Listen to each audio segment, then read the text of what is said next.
एक बार गुरुदेव बृहस्पति की पत्नी है तारा, उनके माध्यम से एक पुत्र हुआ जिसका नाम पड़ा बुध। ये बुध जब बड़ा हुआ तो बुध के माध्यम से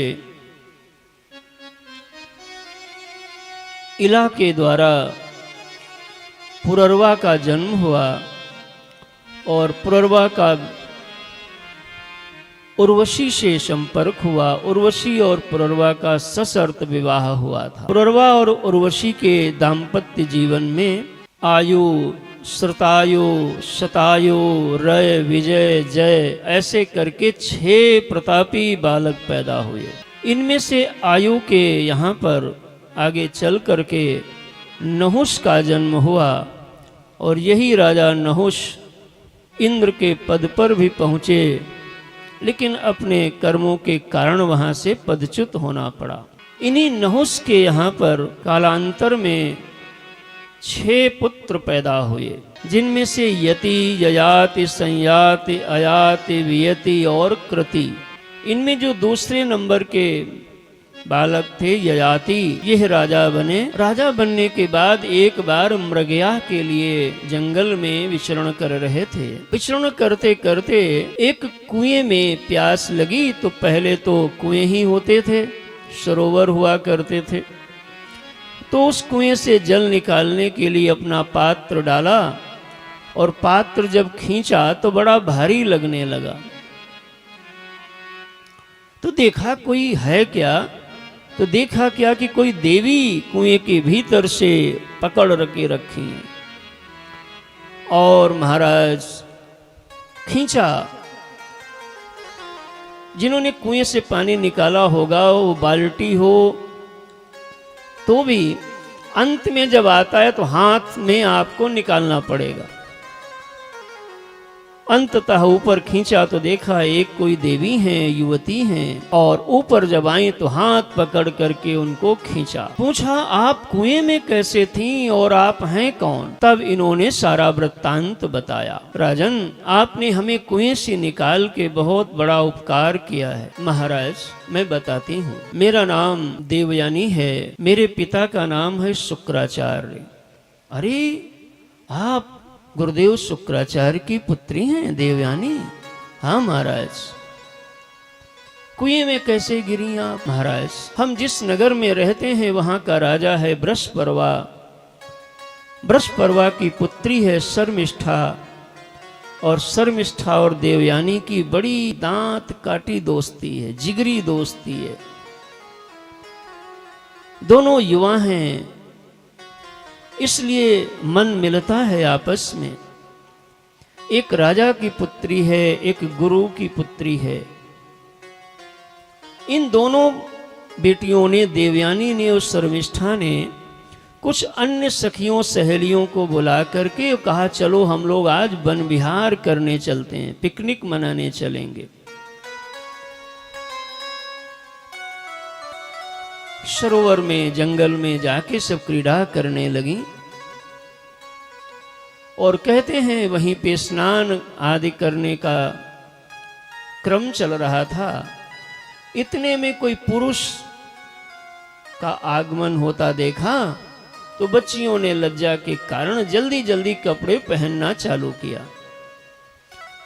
जल्दबाजी में देवयानी के कपड़े शर्मिष्ठा ने पहन लिया और देवयानी अपने कपड़े खोजते रही। जब कपड़े नहीं मिला और देखा ये शर्मिष्ठा ने पहन लिया तो बिगड़ गई और कहा, ए शर्मिष्ठा, तुम मेरे कपड़े पहन लिए?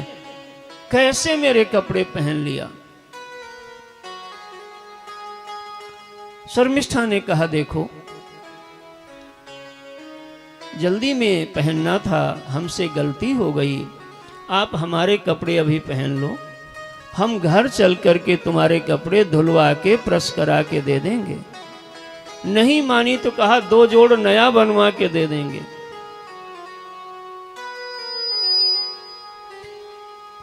यहां पर एक यह भी शिक्षा ले लीजिए कि जिनके साथ में रहते हो उनकी गलतियों को माफ करने की भी आदत डाल लीजिए, क्योंकि यदि गलती माफ नहीं कर पाओगे तो फिर साथ में भी नहीं रह पाओगे।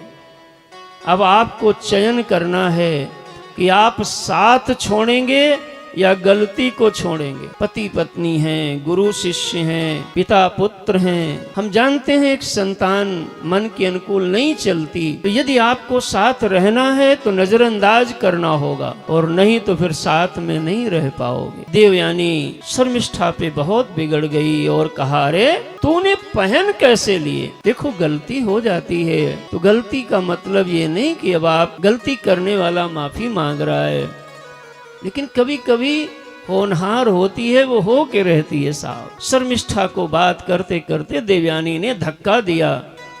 शर्मिष्ठा जबर थी, उसने भी इनको दिया। अब जानते हो कि झुट्टम झुट्टा चालू हुआ महाराज, और कहते हैं बगल में ही कुआं था। ये थोड़ा तगड़ी पड़ी।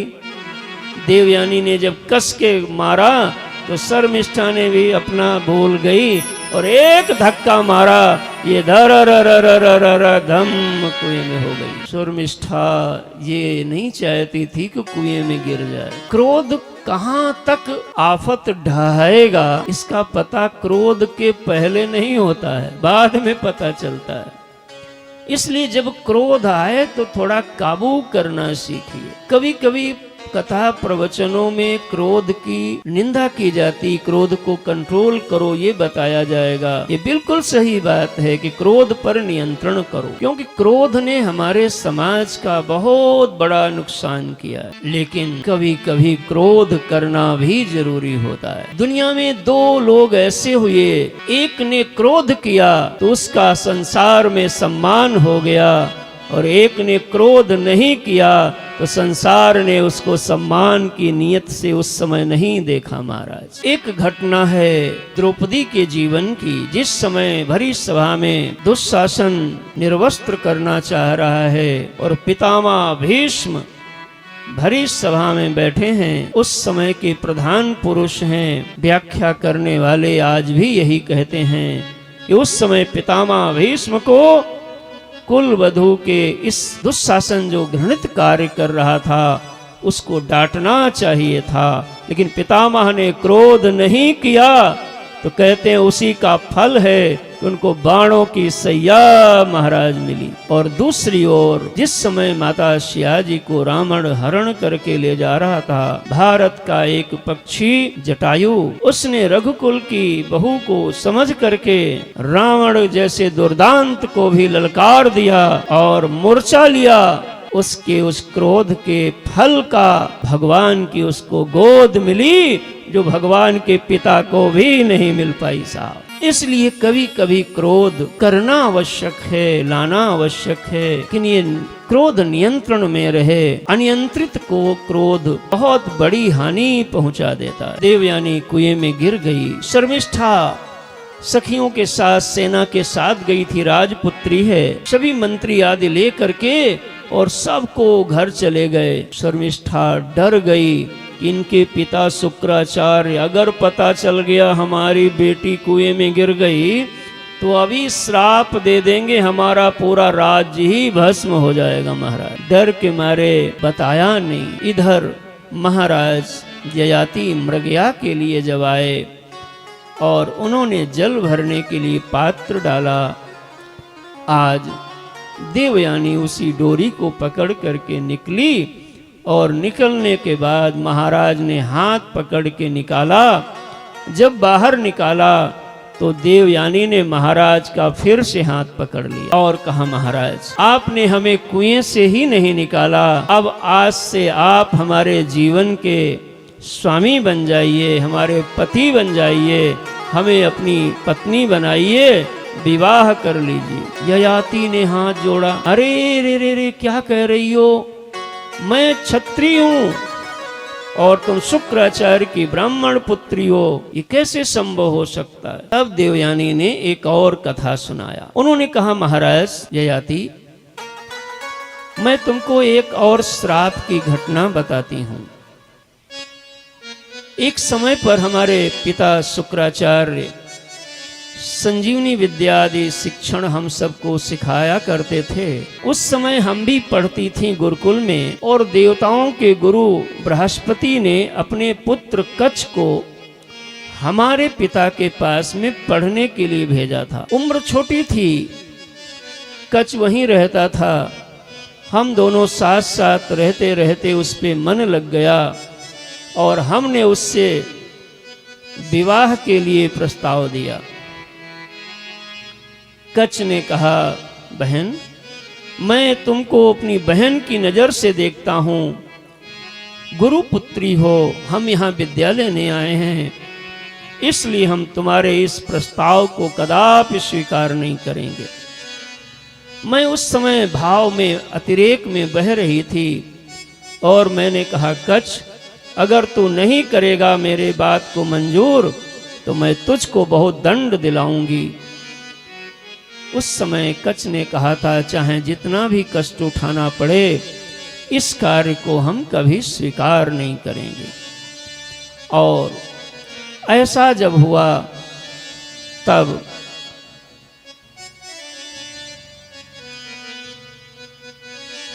कच्छ ने हमें श्राप दे दिया था कि जा, तेरे मन पे नियंत्रण नहीं है, मैं तुझको श्राप देता हूं, तुझको कोई ब्राह्मण बालक स्वीकार ही नहीं करेगा।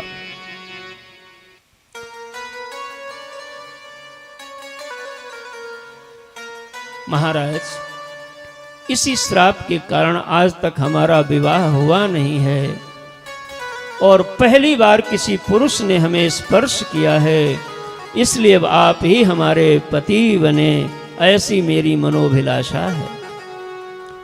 महाराज यति ने कहा, तुम्हारे पिता की यदि आज्ञा होगी तब मैं विचार करूंगा। कहते हैं देवयानी पिता के पास में आई और शुक्राचार्य जी को पहले पार्ट 1 सुनाया, कुएं तक कैसे गिरी थी, और जैसे ही बताया शुक्राचार्य अति क्रोध में आ गए और कहा, बुलाओ बृहस्पति को, अभी भस्म कर देंगे नगर को। महाराज बृहस्पति आए, चरणों में गिर गए, महाराज हे गुरुदेव क्षमा करें, गलती हो गई थी। उन्होंने कहा, क्षमा देवयानी से मांगे और शर्मिष्ठा मांगे, जो भी दंड निर्धारित करेगी उस दंड को इनको स्वीकार करना पड़ेगा, और यदि नहीं स्वीकार करेगी तो मैं क्रोध करके श्राप दे दूंगा। कभी कभी ध्यान रखिएगा, मनुष्य अपने पैरों पर अपने हाथों से ही कुल्हाड़ी मार लेता है। राम अस्त्र गहि राम दंड गहि न मारहि, मति बिगाड़ी दुख देहि।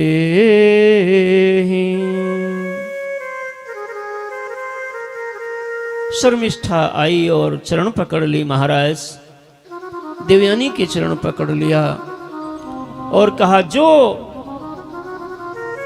तू मेरी सहेली रही है, सखी रही है, फिर भी पूज्य है मेरे कुल परिवार के लिए, गुरु पुत्री है, जो भी दंड निर्धारित करेगी मैं राज्य के हित के लिए स्वीकार करूंगी। इसलिए अति मत करना किसी चीज के लिए। अति सर्वत्र वर्जयेत, अति का भला न बोलना,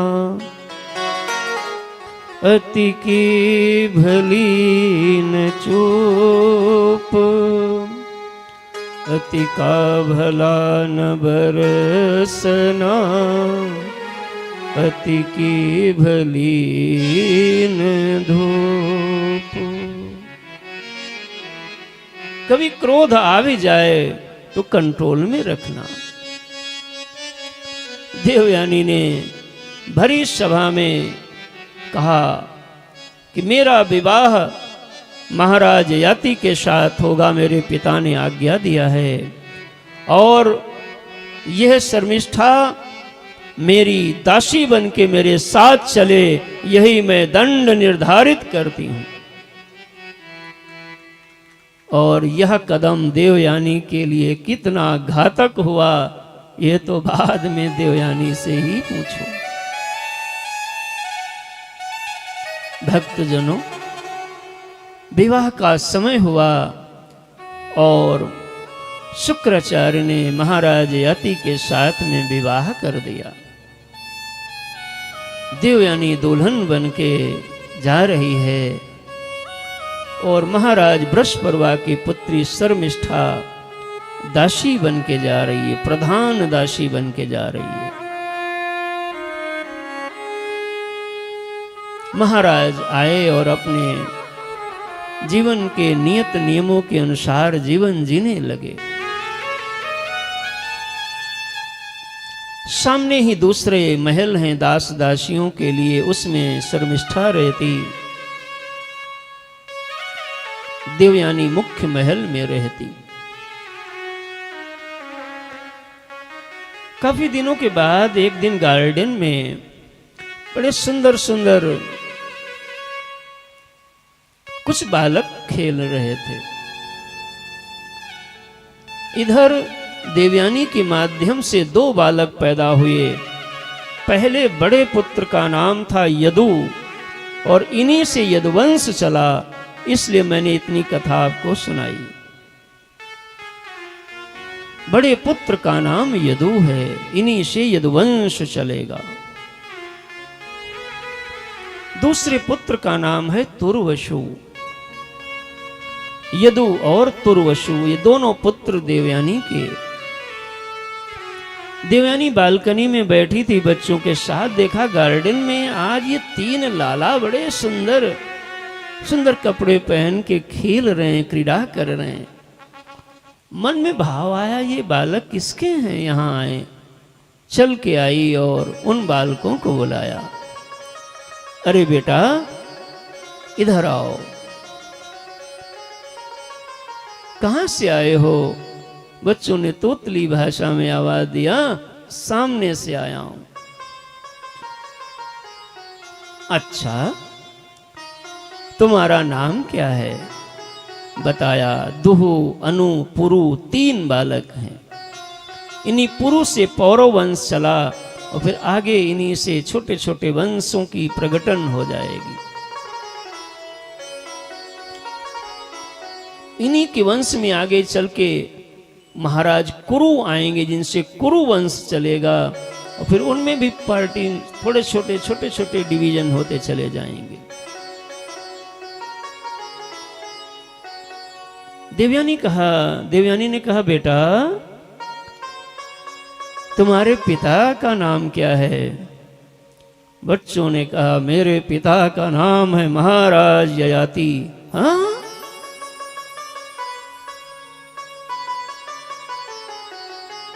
ययाति? यही महाराज ययाति के पुत्र हो? हाँ हाँ राजरानी, हाँ महारानी। हे राजमाता, मैं उन्हीं का पुत्र हूं। तुम्हारी मां कौन है? जैसे ही नाम बताया शर्मिष्ठा। देवयानी तो नीचे से आग लगी।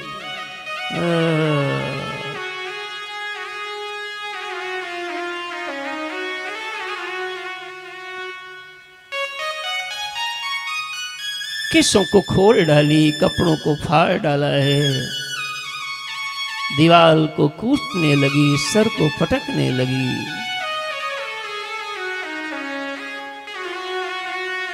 और जा करके अपने कुछ सामान को लपेटी और सीधे पिता के पास भागी।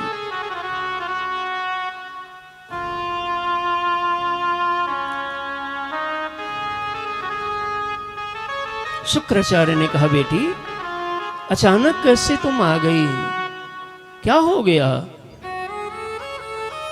कहा पिताजी ऐसी घटना है जो सहनीय नहीं है। हमारे पति ने हमारे साथ धोखा किया, हमको ब्याह के ले गए, मेरे 2 पुत्र हुए और जो दासी बन के शर्मिष्ठा गई थी उसको पत्नी बना के रखा उससे 3 पुत्र हुए। मैं चाहता हूं, मैं चाहती हूं, अभी आप श्राप दे दो मेरे पति को कि कुष्ठ रोग से ग्रसित हो जाएं, पुरुषत्व विहीन हो जाएं। क्रोध कभी कभी आवश्यक हो तो करना चाहिए, लेकिन क्रोध को आने नहीं देना चाहिए, क्योंकि ये बहुत तबाही मचाएगा। शुक्राचार्य जी बेटी के कहने पे श्राप दे दिया, जाओ। और ययाति महाराज क्षण भर में ही कुष्ठ रोग से ग्रसित हो गए, निर्बल हो गए, पुरुषत्व विहीन हो गए। मक्खियां लग रही, उठा नहीं जा रहा। ये मन बदल जाता है। इसलिए किसी से नाराज भी हो जाना तो इतना मत नाराज होना कि कभी सामना करना पड़े तो नजरें मिलाने में दिक्कत हो जाए। किसी से रूठा भी करो तो इतना मत रूठो कि दोबारा मिला न जा सके। किसी को कुछ कहा भी करो तो इतना मत कहा करो कि उससे सहा भी न जा सके, क्योंकि जीवन एक अजब पहेली है साहब।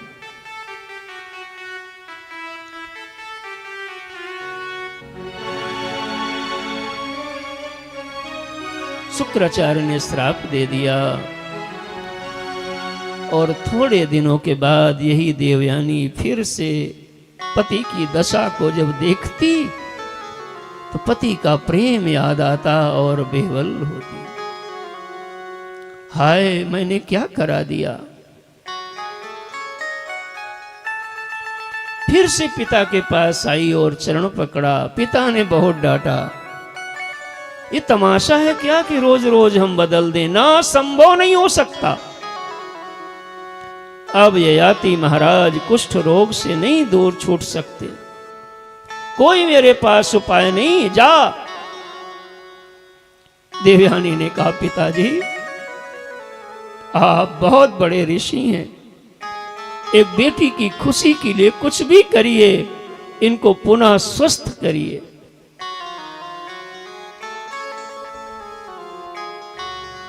शुक्राचार्य ने कहा, बेटी एक ही उपाय है, अगर तुम्हारा कोई पुत्र अपनी युवा अवस्था इन्हें ट्रांसफर करने के लिए राजी हो और इनके ये वृद्धावस्था स्वीकार कर ले, तो मेरे पास वो हुनर है कि मैं इनकी वृद्धावस्था उसको ट्रांसफर करा दूंगा और उसकी युवा अवस्था इनको मिल जाएगी। लेकिन कुछ काल के लिए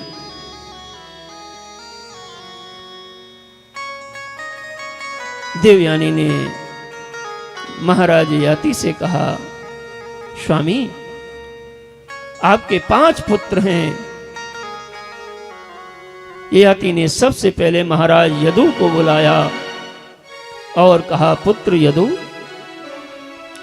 मैं असमय में वृद्ध हो गया हूं, अभी हमारे मन में जीवन जीने की इच्छाएं शेष हैं। तुम पुत्र हो, मेरा नाम लोगे, राज्य लोगे, धन दौलत लोगे, इसलिए हमारी खुशी के लिए कुछ त्याग भी करो। पिताजी क्या हुक्म है, क्या करूं? ययाति ने कहा, कुछ काल के लिए युवावस्था तुम मुझे दे देने के लिए सहमति दो और वृद्धावस्था हमारी तुम स्वीकार करो। यदु ने कहा, ना पिताजी ना, ये संभव नहीं होगा।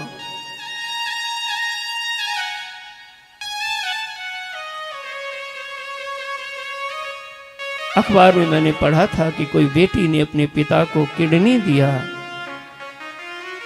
अद्भुत साहब होते हैं जो अपने माता पिता के लिए त्याग कर सकते हैं।